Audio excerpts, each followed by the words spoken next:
یہاں تک کہ وہ وقت آیا کہ سیدہ نے وصیتیں کرنی شروع کی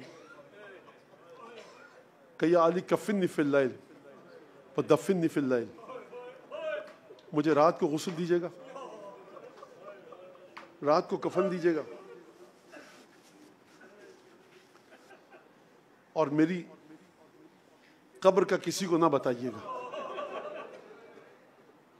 اور جناب امیر نے یہی کیا، جب دفن کر دیا سیدہ کو تو قبر کے نشان کو مٹی کے ساتھ ملا دیا۔ عصر کا وقت ہے جو تاریخ میں ملتا ہے، جناب سیدہ نے اسما کو بلا کر کہا، جناب اسما جو ہیں وہ بالکل آخری ایام کی غم گسار ہیں جناب سیدہ کی۔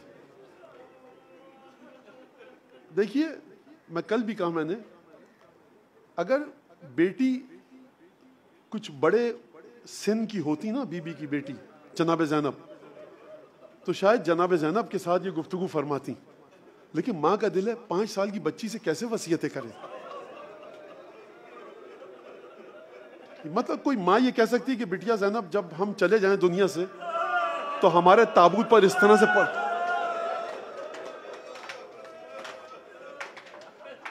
اسما کو تنہائی میں بلا کر بڑے چپکے سے وصیتیں کی۔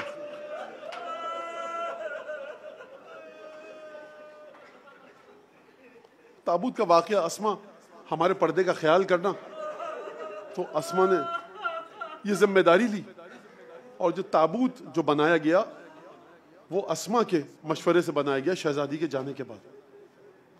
تو یہ واقعاً ایک اسما جو جناب سیدہ کے ساتھ غم گسار ہیں، ہمدرد ہیں، غم بانٹنے والی ہستی، کہ دیکھو حجرے میں جا رہے ہیں، جب تک ذکر کی آواز آتی رہے سمجھنا رسول خدا کی بیٹی زندہ۔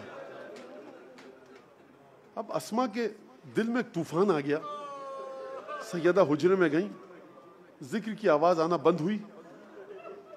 اب اسما کریں تو کیا کریں؟ دونوں شہزادے گھر میں داخل ہوئے۔ اسما نے کھانا رکھا، عصر کا وقت ہے، سورج ڈوبا نہیں ہے۔ کہا کہ اسما یہ بتاؤ یہ کھانے کا کون سا وقت ہے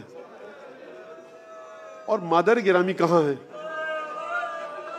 اسما نے کہا کہ ماں آرام کر رہی ہیں، اور صحیح ہے بالکل جملہ، سیدہ دنیا کی تکلیفوں سے رہائی پا کر بابا کے پاس جا چکی ہیں۔ لیکن مجھے لگتا ہے یہ روایت کو دیکھ کر کہ شہزادوں نے جب اسما کے چہرے کی طرف دیکھا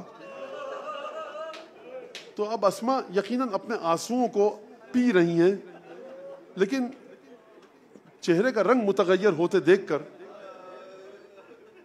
شہزادے سمجھ گئے، حجرے کی طرف دوڑتے ہوئے گئے، دروازے کو کھولا، کلمینی یا اماں، مادر گرامی ہم سے گفتگو کیجئے۔ علماء بیان کرتے ہیں بچوں نے شانہ ہلا کر جب کوئی جواب نہ آیا دوڑتے ہوئے بابا کے پاس گئے، امامے اتار کر پھینکے کہ یا ابتا ان ابن بنت ابنت محمد قد فارقتنا، بابا رسول اللہ کی بیٹی ہم کو چھوڑ کر چلی گئی۔ بیان کیا جاتا ہے کہ جناب امیر نے جیسے ہی یہ جملہ سنا، غشی علیہ وسقط لوجہہ، غش آیا اور تیورا کر زمین پر گر گئے۔ میں کہوں گا یا علی، آپ 33 برس کے کڑیل جوان ہیں، فاطمہ کی شہادت کی خبر سنی، زمین پر گر گئے۔ میں آپ مومنین سے ایک جملہ کہوں، ذرا تصور کیجئے وہ بی بی 95 دن ان اذیتوں کے ساتھ زندہ رہی ہے جن اذیتوں کو سن کے جناب امیر زمین پہ گر گئے۔ افاقہ ہوا، بیت الشرف میں تشریف لائے، گھر سے گریے کی آوازیں بلند ہوئیں، مدینے کے لوگ آ گئے، کہا رسول کی بیٹی ہم سے جدا ہو گئی۔ کہا نماز کب پڑھائیں گے، جنازہ کب اٹھے گا؟ جواب دیا گیا کہ ابھی تاخیر ہے، کیونکہ وصیت ہے جناب سیدہ کی کہ میرے جنازے کا کسی کو نہ پتہ چلے۔ اور جملہ بتاؤں، جنہوں نے مجھے دکھ دیا ہے نا وہ میرے جنازے پر نہ آئے۔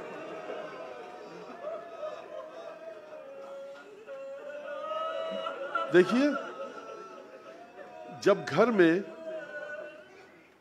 جوان ماں کا انتقال ہو جائے اور 5-5 6-6 سال کے بچے ہوں نا، تو کہا جاتا ہے یا بچوں کو گھر سے کہیں لے جاؤ یا میت کو کہیں لے جاؤ، کیونکہ بچوں کے لیے بڑا شاق ہے کہ بچے بھی اس گھر میں رہیں اور ماں کے جسد کو دیکھتے رہیں۔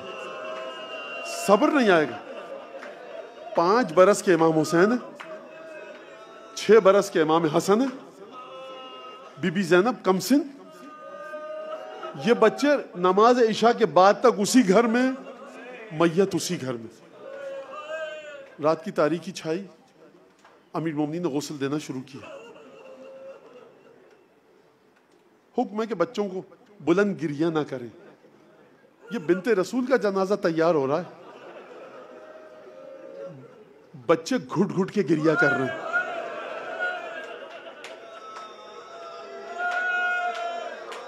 غسل دیا،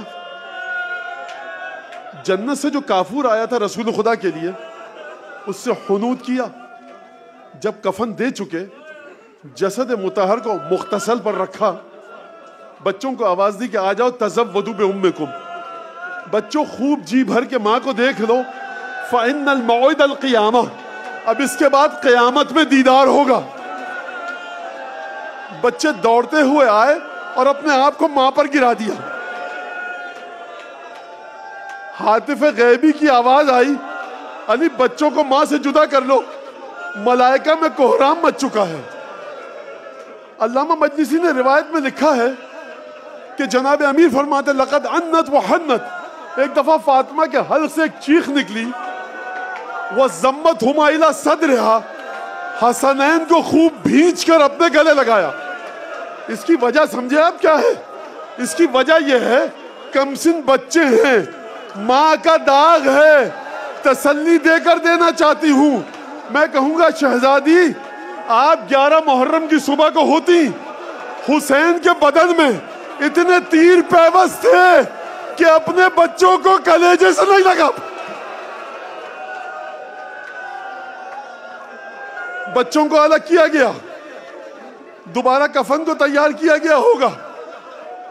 علی مرتضیٰ جسد فاطمہ کو ہاتھوں میں لے کر آگے بڑھے۔ میں ایک جملہ کہوں آپ سے کہ جب کسی ایسے کے جنازے کو دفن کرے جس سے انسان کو بڑی محبت اور علاقہ قلبی ہو، رشتہ دار کیا کہتے ہیں؟ نہیں دفن تم نہیں کرو گے، کٹھن امتحان ہے، ہم دفن کریں گے۔ لیکن مولا کی مظلومیت کیا ہے جانتے ہیں؟ معصومہ کا جنازہ ہے، معصوم کے علاوہ کوئی ہاتھ نہیں لگا سکتا۔ 2 معصوم ہیں تو گھر میں، حسن حسین، حسن حسین کو بلائیں مدد کے لیے۔ علی کے دل نے گوارا نہ کیا کہ کمسن بچوں کے ہاتھوں پر ماں کا جنازہ اٹھ، بچوں کا دل جگر پھٹ جائے گا۔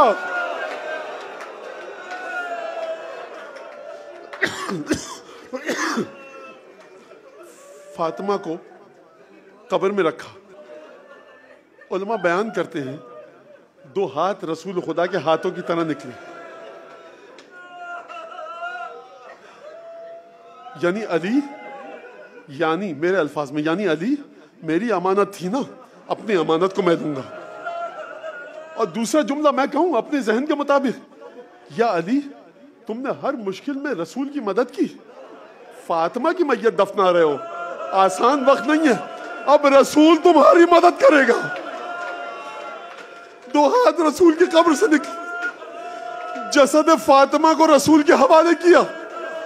مجھے نہیں پتا کس دل سے مٹی ڈالی، سنگ قبر کو رکھا، مٹی جب ڈال دی، فحول وجهه نحو قبر رسول اللہ۔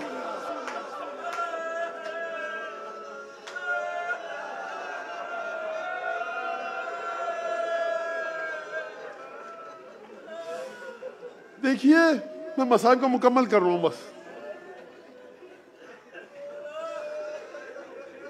اہل بیت کی ایک عادت ہے، جب بھی کٹھن وقت آتا ہے یہ رسول کو مخاطب کرتے ہیں۔ جب مولا حسین قتل ہوئے نا کربلا میں، گودال قتل گاہ میں، تو بی بی زینب نے مدینے کا رخ کر کے رسول سے گفتگو کی. جب بی بی زینب قید سے چھوٹ کر آئی نا تو براہ راست روضہ رسول میں گئیں, پٹوں کو پکڑ کر رسول خدا کو حسین کا پرسا دیا. تو اب علی کے درد کو کون سمجھے سوائے رسول کے. ایک دفعہ جب فاطمہ کی قبر کو برابر کر دیا, حول وجہہ نحو قبر رسول اللہ, اپنے چہرے کے رخ کو پھیرا رسول کی قبر اور کہا السلام علیکہ یا رسول اللہ وعنی عنی وعن ابنتک النازلہ البائتۃ فی بقعتک السریعۃ اللحاق بک. یا رسول اللہ, سب سے پہلے تو علی کا سلام قبول کیجئے, اس کے بعد اپنی اس بیٹی کا جو آپ کے پہلو میں محو استراحت ہے. یا رسول اللہ, کتنی جلدی آپ کی بیٹی آپ کے پاس آ گئی. اس جملے کا معنی سمجھے آپ, مطلب اس کا مطلب یہ, یا رسول اللہ 18 برس کا سن ایسا تو نہ تھا کہ فاطمہ آپ کے پاس آتی. کمد مقیح وہم مہیج. یا رسول اللہ, یہ جو علی کو زخم لگائے نا فاطمہ کی شہادت کے بعد, اب یہ کبھی مندمل نہیں ہوگا, یہ گھاؤ بھرے گا. یا رسول اللہ, اب میرے دل میں جو غم کے طوفان ہیں وہ کبھی ختم نہیں ہوں گے, اب میرے زندگی کے روز و شب بے آرام گزریں گے. یہ جناب امیر نے فاطمہ کے مصائب نہیں پڑھے, فاطمہ کے جانے کے بعد اپنے مصائب رسول خدا کو سنائے. یعنی آپ فاطمہ کے غم میں رو رہے ہیں, علی کہہ رہے ہیں یا رسول اللہ فاطمہ کی مصیبت سب سے پہلے علی کے دل پر زخم لگا کر. وَسَتُنَبُّكَ وَسَتُنَبِّئُكَ ابْنَتُكَ بِتَظَافُرِ أُمَّتِكَ عَلَيْهَا وَحَزْمِهَا حَقَّهَا وَمَنْعِهَا إِرْثَهَا. یا رسول اللہ, اب علی آپ کو کچھ نہیں, یا رسول اللہ میں نہیں بتاؤں گا آپ کو فاطمہ کے ساتھ کیا. اب فاطمہ آپ کے پاس آ گئی ہے نا, آپ کی بیٹی آپ کو خود بتائے گی کہ امت نے کس طرح متحد ہو کر آپ کی بیٹی کے حق کو غصب کیا, آپ کی بیٹی پر متحد ہو کر ظلم کیا. اپنے جملوں میں کہوں, کس طرح سے محسن کو شہید کیا, کس طرح سے وہ جسارت کی گئی فاطمہ کے ساتھ, یہ آپ کی بیٹی آپ کو بتائے گی.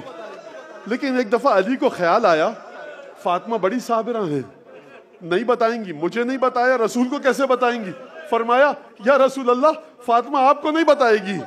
فَأَحْفِحَ السُّؤَالِ وَاسْتَخْبِرْهَا الْحَالِ فَكَمْ مِنْ غَلِيلٍ مُبْتَلِجٍ لَمْ تَجِدْ إِلَى بَثِّهَا سَبِيلًا.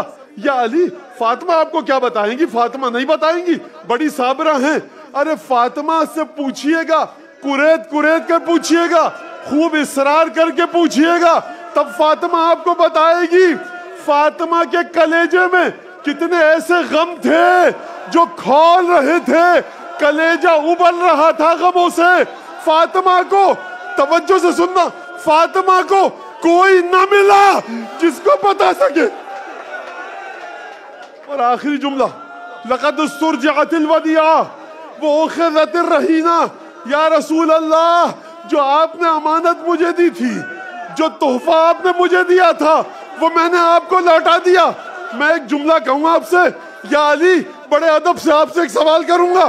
اگر رسول یہ پوچھیں اے علی جب امانت دی تھی نہ پیشانی پر زخم تھا, نہ بازو پر زخم تھا, نہ پہلو پر زخم تھا, اے علی یہ کون سی امانت مجھے لوٹائی ہے جس کا پہلو چکا, جس